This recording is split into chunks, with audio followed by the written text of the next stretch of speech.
법무부가 이른바 청와대 선거 개입 하명 수사 의혹 사건 공소장을 공개하지 않기로 결정했습니다.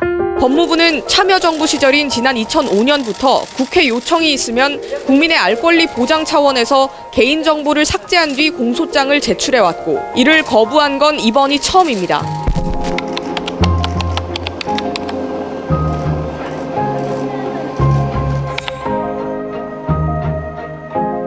그동안 의원실에서 자료 제출 요구를 하고 곧바로 언론에 공소장 전문이 공개되는 그런 잘못된 관행이 있어 왔습니다.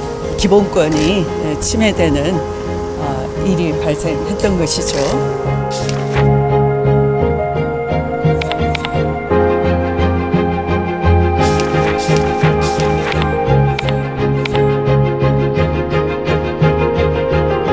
공소장을 기어이 꽁꽁 숨기는 것을 보면 이것이야말로 셀프 유죄 아닙니까?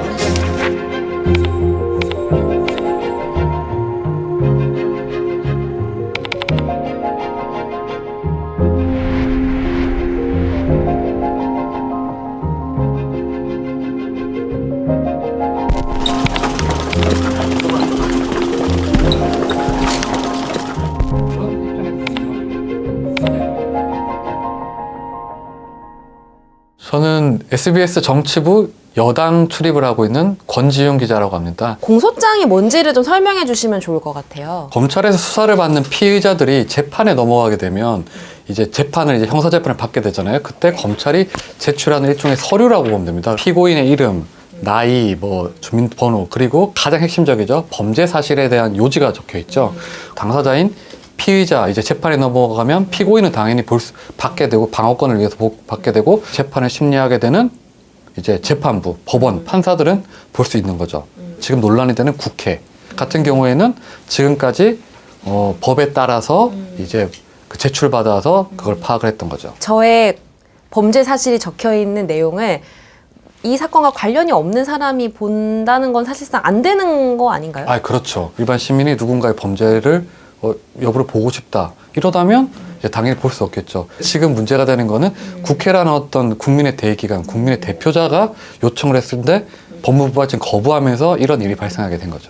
예, 이게 헌법과 국회법, 국회증언감정법 이렇게 거기 세 개에 보면 이제 국회 자료 제출 요구권을 아주 명확하게 보장을 하고 있습니다. 그래서 헌법 61조에는 국회는 국정감시나 국정감사나 조사를 위해서는 관련된 자료를 요구할 수 있다고 돼 있고 국회법 128조죠. 같은 내용이 돼 있고 국회가 요구했을 경우에는 열흘 이내에 이제 제출하도록 명시하고 있습니다. 특히 이제 국회증언감정법이라고 해서 4조에 보면 국가기관이나 공무원은 국회가 자료 제출을 요구할 때 당연히 이제 제출을 해야 된다 이렇게 명시되어 있습니다. 후단에 이제 단서 조항이 달려 있는데 국가 안위에 중대한 영향을 미칠 때 제한적으로 이제 거부할 수 있는데 국가 기밀이라 하면 이제 안보, 군사 이런 것들을 칭하겠죠. 현실적으로 국정감사나 이럴 경우에도 자료 제출을 꺼려하는 경우도 있습니다.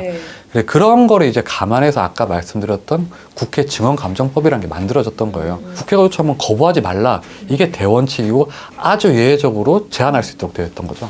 법무부에서 이 공소장을 비공개 결정을 냈을 때 자체적으로 만든 훈령에 근거했습니다. 아까 말씀드렸던 헌법과 국회법, 국회증언감정법에는 국회가 요구하면 거부할 수 없다고까지 됐는데 훈령은 하위법인데 하위법을 근거로 상위법을 무시하게 되는 거죠. 그거는 어떤 나라에서도 허용되지 않는 거긴 합니다. 고위공직자, 재벌 이런 사람들에 대한 어떤 공소장을 이제 국회에서 요청해서 과연 이 검찰의 기소행위라는 게 적절했나 아니면 봐주는 게 없었나. 일반 시민의 사건 같은 경우에는 어떤 사람은 죄를 짓지 않았는데 검찰이 공소장을 작성해서 기소를 했어요. 물론 법원에서 이게 유무죄를 따져보겠죠.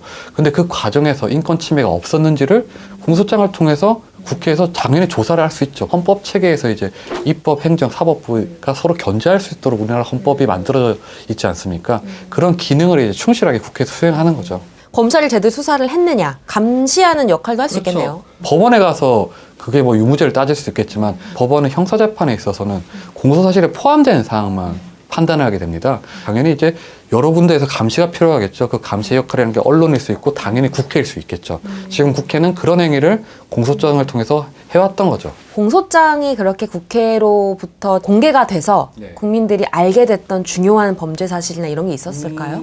멀리 가지 않더라도 우리 박근혜 전 대통령 탄핵 사건 당시에 국정농단 사건 당시에도 이제 뭐 언론에서 의혹 제기도 하고 뭐 범죄 사실도 취재를 해서 뭐 보도를 하긴 했지만 이걸 형법으로 처벌할 수 있는 거는 검찰만이 할 수 있는 겁니다. 그래서 검찰이 과연 국정농단 세력을 적절하게 범죄 행위를 빼거나 그런 행위가 없었는지 확인하기 위해서 국회가 공소장을 요구해서 그 공소장을 받아서 범죄 행위들이 나왔었죠. 그리고 세월호 참사도 마찬가지였죠. 검찰이 관련된 어떤 그 세력들의 범죄 행위를 기소를 했었을 때 그게 과연 이제 제대로 됐는지 해경 수사 뭐 이런 것도 이제 공소장을 이제 국회에서 제출받아서 정치권에서는 어떻게 이 사람들만 처벌할 수 있냐, 이게 봐주기다, 뭐 이렇게 해서 문제 제기를 했었고 실제 정권이 교체된 후에 지금 다시 수사를 하고 있지 않습니까? 예. 논란이 불거진 중심에는 이제 국회의원 출신인 이제 추미애 법무장관이 있잖아요. 추미애 법무장관은 이제까지 잘못된 관행이었다라는 이야기를 했었습니다. 인권 침해에 대한 이야기도 했었고. 추미애 장관이 좀 간과했던 게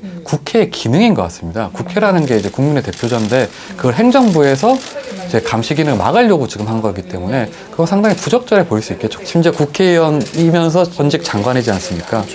그래서 이게 뭐 물론 이제 여당에서도 다수의 이제 의원들은 내부적으로 상당히 불만을 가지고도 있습니다. 진보 정당이라 할 수 있는 정의당에서조차 어제 비판 성명을 냈었죠. 예.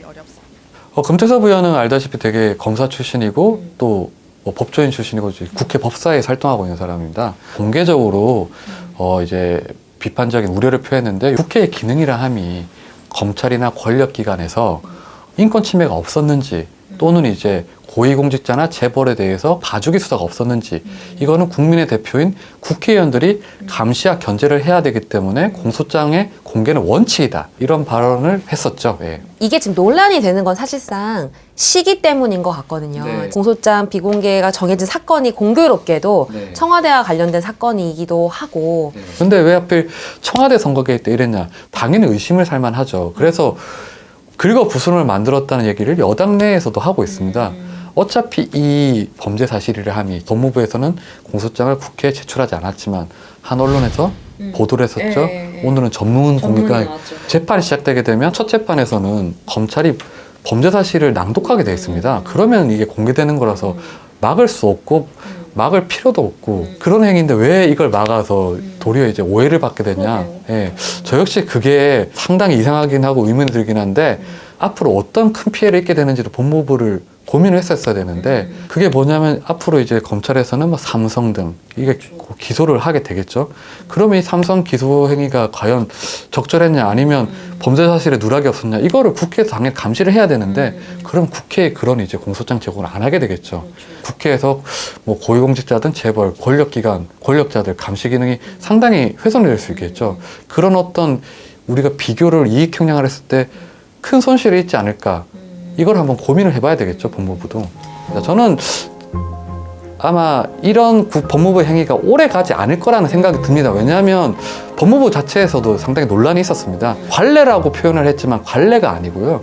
이건 법에 따르고 헌법에 따른 국회의 정당한 감시 활동이었었던 거예요. 법무부의 이런 차단 행위가 이런 국회의 건전한 감시, 국회 본연의 임무를 상당히 훼손이 됐다는 점은 아마 두고두고 논란이 될 것 같고 두고두고 아마 큰 피해가 되지 않을까 생각을 하게 됩니다.